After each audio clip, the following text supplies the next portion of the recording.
Obrigada por me convidar. And I'm afraid that is the extent of my Portuguese. We are a trade body, a global trade body with some 35 members who provide different forms of age assurance. And you heard some of them described earlier by our professor. Age verification, age estimation, age inference. And I'll leave it to some of our members who are speaking later to give you examples. One they might not mention is a very nifty one where you can just move your fingers on the camera.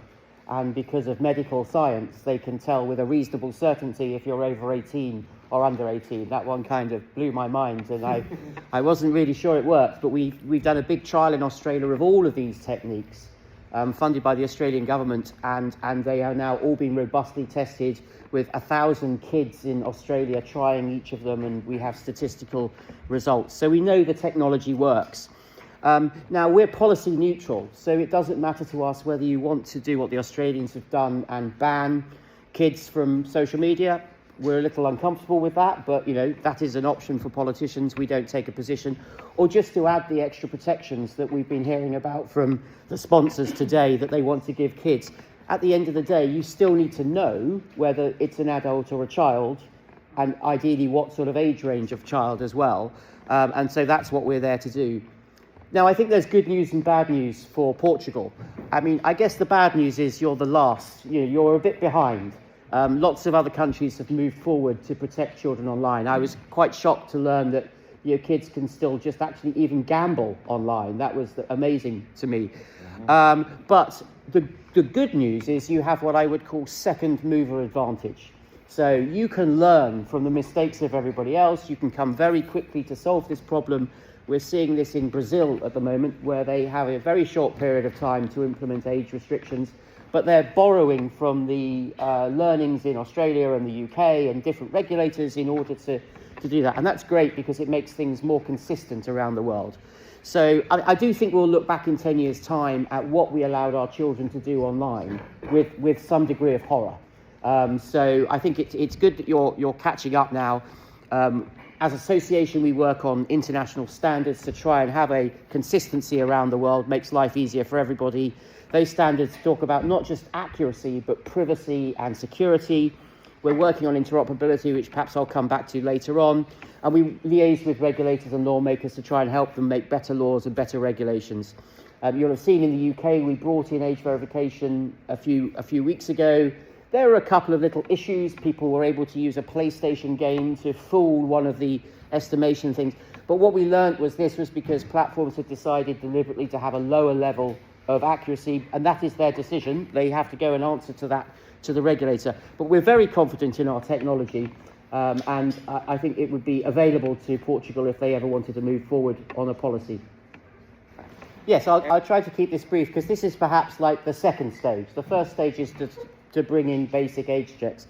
But it's really inconvenient if you have to do a fresh age check for every site or platform that you go to. So we have been working for some 5 years now, originally with funding from the European Commission in EU consent, and then with Safe Online, which is the United Nations project to prevent child sexual abuse, to develop an interoperable solution. So you do your age check once, and then you can reuse it for a period of time on any site you go to. And that's simply by putting a token on your device, a digital token, an encrypted, cryptographically signed token that says, the person using this device, with no name, it's all what we call zero knowledge proof, so it's completely anonymous, has in the recent past proved that they're over 14, over 18, over 16, whatever that legal age might be.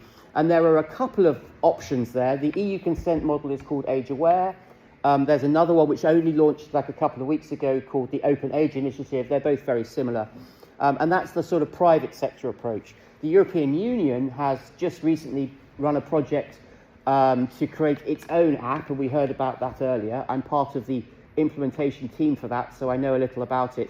And that was essentially because they had hoped to use the European digital wallet to do age verification, but they forgot to tell the people designing the wallet. So they didn't design age verification, and the bit they didn't design was the anonymous part. So the EU has created this alternative app which will deliver an anonymous thing. I think it's helpful. It's mostly focused on 18 plus and the adult content industry. and it requires you to take a photograph of a QR code on a website and then on an app agree to send your age. And that's perhaps a little less convenient than the tokenized solution that I was talking about. Plus, of course, both Google and Apple are offering to provide signals about people's ages from their operating systems and app stores. So I think those are also useful indicators, although those tend to fall into the category of parental consent because parents set those ages rather than the independent third-party checks we do. E algum exemplo internacional, tem? E a questão do exemplo internacional? Hang on. Yes, an international example. So I think obviously the UK has gone live in July, and in fact it was much bigger than we thought because we had expected to do the pornography sites in January, and then the what we call user-to-user, so the social media sites in July. Miraculously, all the pornography sites decided they were in fact social media sites. So they didn't have to go live in January. They saved 6 months, but we didn't worry too much about that.